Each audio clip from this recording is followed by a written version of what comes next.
facebook.com bisa dibuka kodenya. Assalamualaikum warahmatullahi wabarakatuh. Selamat siang semua anak-anak Romo dan Pak Ibu. Kita akan mulai kegiatan bimbingan klasikal kita ya untuk pertemuan kita tentang bimbingan klasikal. Baik, anak sekalian, boleh buka earpodnya sama-sama yuk. Kita buka earpodnya. Boleh pakai link yang di sini saya masukkan ke dalam link earpod, atau kalau memang belum bisa buka earpod.com.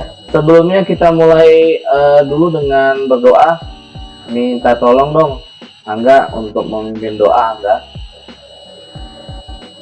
Sebelum kita memulai acara, langkah baiknya kita berdoa menurut keyakinan masing-masing. Berdoa dimulai. Berdoa selesai. Mulai. Oke, kita ketemu di room earpod ya nak, bareng-bareng. Siap. Oke, saya akan lihat siapa yang sudah masuk earpod. Angga hadir, Angga. Siap hadir Pak. Oke, Denzel. Oke, baik. Dian. Hadir Pak. Nezar. Hadir Pak. Rebi. Hadir Pak. Sahro. Hadir Pak. Baik. Suara kecil banget Sahro. Oke, nggak apa-apa ya. Baik, kita mulai ya anak-anak sekalian. Oke, Bapak hari ini pertemuan yang kedua tentang bimbingan karir. Kalian berada di kelas 11 MIPA 1. Tips jitu paham program studi perguruan tinggi kelas 11 MIPA 1. Saya sudah tampilkan juga di meeting, jadi pembelajaran dan kegiatan bisa dilihat. Baik, yang selanjutnya adalah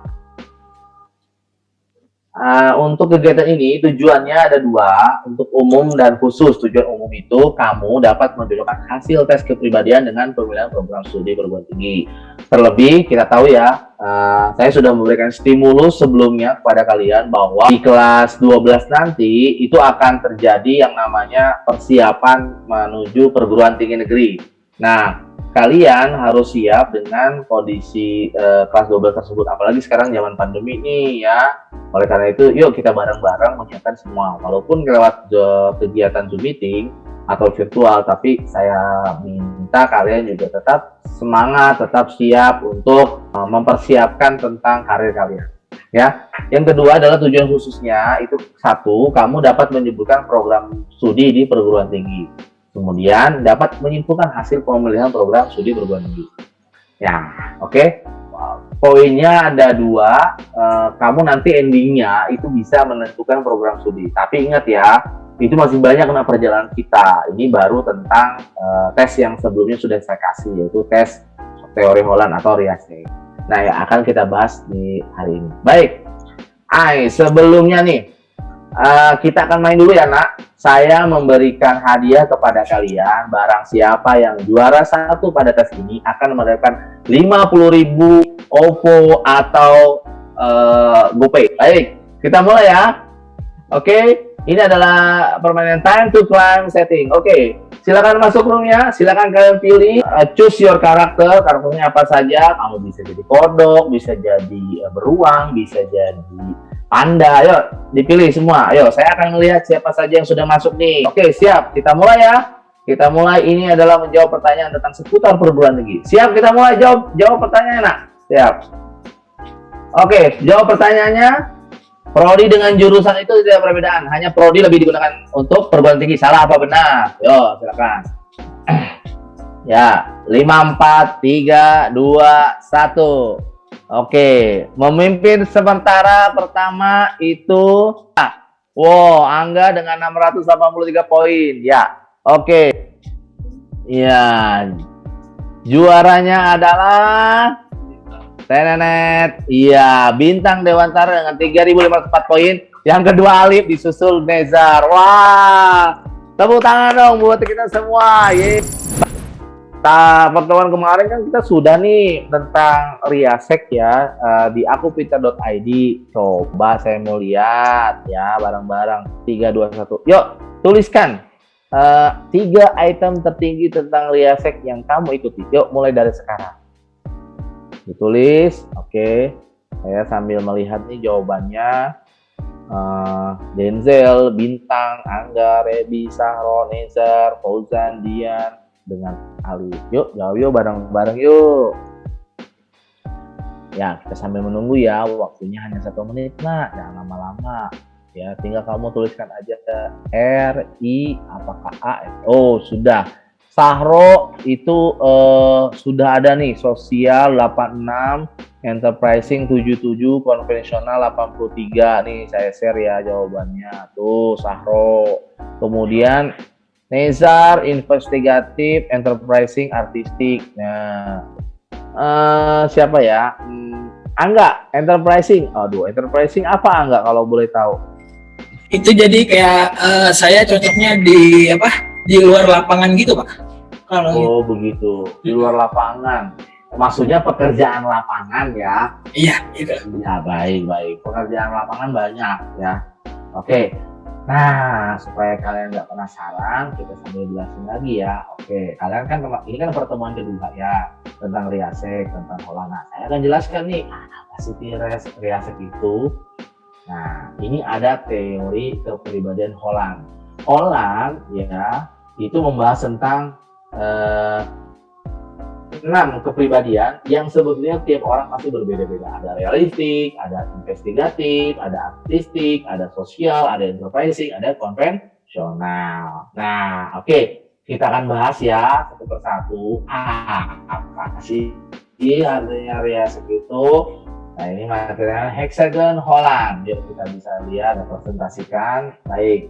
Kalian bisa langsung klik presentasi atau dilihat bareng-bareng ya. Hexagon pertama adalah realistik. Nah, realistik ini apa sih? Jelasin dong, Dian. Coba jelasin dong, Dian. Dengan kata-kata kamu sendiri, Dian. R itu apa? Menurut saya realistik itu ya nggak bertele-tele. Jujur aja gitu ngomong apa adanya sesuai realita. Begitu, ya. R itu adalah realistik untuk kata kuncinya adalah aksi. Jadi dia pokoknya lebih mengutamakan keterampilan fisik ya. Jadi realistik itu kata kuncinya fisik ya. Dia pokoknya kegiatan yang motorik. Jadi orang-orang realistik itu orang-orang yang bekerjanya itu pada tatanan memegang hal-hal alat ya, alat atau kemampuan fisiknya dia. Apa saja sih contohnya? Misalkan pekerjaannya ya, kalau realistis itu adalah atlet, kemudian ada lagi pertambangan. Nah, itu orang-orang yang bekerjanya hal-hal yang sifatnya lapangan. Oke, selanjutnya investigatif. Oke, thinkers atau pola berpikir. Jadi orang investigatif itu adalah mencari masalah dan kemudian menganalisanya dan menghasilkan solusi. Nah, orang-orang ini biasanya anak IPA banget. Karena kan orang IPA itu investigatif. Tapi Pak, saya nggak investigatif dalam hasil saya. Nggak masalah, ya itu salah satunya saja. Dia biasanya kreatif, logis. Pokoknya dia orang-orang yang thinker, banyak-banyak berpikir tentang punya pemahaman tentang memahami sesuatu permasalahan. Ya, apa aja sih? Ya, contohnya tentang IT, ya, kemudian tentang ilmu-ilmu pasti, misalkan ilmu farmasi. Nah, itu investigatif juga tuh, ya, karena dia belajar tentang hal-hal yang sifatnya kognitif atau menggunakan otak. Oke, lanjut ke penjelasan berikutnya, yaitu artistik. Artistik adalah kreator. Nah, dia adalah berhubungan dengan orang-orang yang sifatnya kreatif, berhubungan dengan hal-hal seni. Nah, ini biasanya orang-orang artis itu orang-orang yang berkreasi, sukanya bekerja di luar. Kalau tadi realistik, dia bekerja pada tatanan fisik yang kuat, motorik yang kuat, kerja kasar ya. Tapi kalau berarti kerja kasar itu jelek, enggak. Pertambahan buktinya gajinya besar.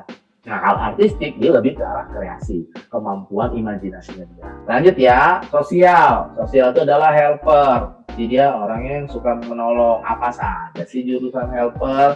Helper itu kayak guru, kemudian bisa juga sebagai seorang yang perawat, jurusan keperawatan. Dokter masuk nggak? Dokter masuk, cuman dokter itu lebih condong ke investigatif. Tapi kalau yang di sini biasanya lebih ke good listener, jadi orang yang mau mendengarkan. Kayak gitu ya. Jadi, mau jadi ustaz, jurusan psikologis masuk nggak Pak? Masuk, ya. Oke, lanjut berikutnya enterprising. Nah, tadi ini yang paling banyak punya Angga nih. Dia adalah orang influencer. Nah, orang influencer itu apa? Nah, selebgram. Jadi kalau orang selebgram itu influencer, dia masuk enterprising. Dia itu banyak bicara keterampilannya, menguasai orang lain, terus gampang banget bergaul, ya. Contohnya apa? Pedagang, baik pedagang offline atau online, mau jadi politikus, manajer, nah, seperti itu pokoknya pekerjaan sifatnya berhubungan dengan orang lain, secara interpersonal, berhubungan antara man to man. Kalau yang tadi kan sosial, berhubungan dengan antara head to head. Lanjut ke konvensional. Konvensional ini ada manage dan organize information.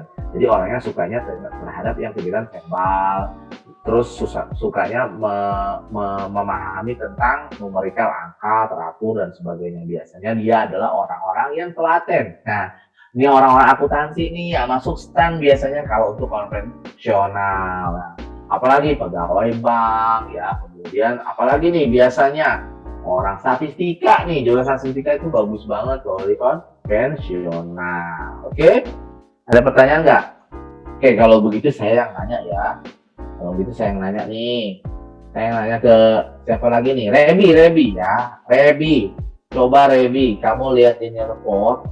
Coba kamu jelaskan jurusan investigatif apa saja. Yo, yang kamu tahu. Investigatif itu ini Pak. Kayak yang orang kerja di Langsung aja jurusannya nak. Iya Pak itu. Ya. Fisika gitu ya Pak. Fisika, betul, apa lagi? Oh iya, intinya pekerjaan yang membutuhkan kognitif, ya. Oke, ya. Ambil kesimpulan dari semuanya nih. Kalau realistik berarti pekerjaannya lebih ke arah otot motorik, ya. Kalau otot motorik berarti yang menggunakan fisik. Nah, kalau dari Rebi masuk realistik nggak Rebi? Kedua Pak, kedua terbesar Pak. Kedua, berarti kamu bisa juga tuh, ya. Cuman biasanya realistik itu lebih lelah, capek. Angga coba saya tanya, Angga realistik juga nggak Angga? Iya Pak. Wah, kedua, iya baik. Nah, dilihat juga nih, yang pertama, kedua, ketiga itu biasanya punya pengaruh ya. Ada dominan, ada tidak terlalu dominan, ya. Itu dilihat juga, ya. Oke, itu realistik. Investigatif tadi sudah jelaskan, orang-orang berpikir secara kognitif atau kemampuan otak, ya, kemampuan otak kiri kalau investigatif. Kalau realistik kemampuan otot. Nah, artistik imajinasi. Nah, ya, imajinasi karena dia membutuhkan kemampuan yang berkreasi, ya. Artis itu termasuk, ya. Kalau kamu mau jadi artis, nah itu masuknya ke artistik, ya. Sosial adalah seorang helper, ya. Kalau tadi artistik imajinasi, berkreasi, kamu kalau punya TikTok berkreasi, banyak followers ya, sampai centang biru, itu berarti kamu masuk artistik. Nah, kalau sosial berarti orang-orang helper. Orang helper itu apa? Menolong orang lain, ya. Yang sifatnya itu pokoknya ingin membantu orang lain. Itu orang sosial, ya. Enterprising apa? Cuan. Nah, kita ambil cuan aja. Kalau enterprising cuan. Karena orang-orang enterprising itu biasanya orang-orang yang pokoknya hidupnya adalah menghasilkan uang dan uang. Nah, ini zamannya Mr. Krabs ini enterprising, ya. Yang terakhir adalah konvensional. Orang konvensional ini adalah orang-orang analisis. Coba saya mau berikan kesempatan satu orang loh untuk merefleksi apa pelajaran yang diambil dari kegiatan kita hari ini. Coba siapa yang mau cerita? Dian, coba Dian cerita. Apa yang bisa kamu dapatkan di pelajaran hari ini?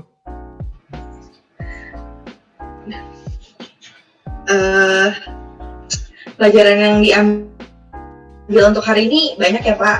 Ya, kita jadi tahu apa yang kita minati. Terus apa yang kita minati itu saling berhubungan gitu, berkesinambungan. Ya. Oke, baik, terima kasih Dian, ya. Tadi refleksinya, terima kasih Dian sudah memberikan penguatan kepada kita. Nah, nanti setelah ini tolong ya kegiatan refleksinya ditulis. Di sini juga ada tugas tentang kamu sebutkan 2 program studi yang kamu ingin rencanakan. Minggu depan kita akan bertemu lagi tentang program studi. Baik, sampai ketemu di pertemuan berikutnya ya. Oke, Terima kasih anak-anakku sekalian. Mari kita tutup dengan membaca hamdalah. Alhamdulillahirabbil alamin. Terima kasih semua. Assalamualaikum warahmatullahi wabarakatuh.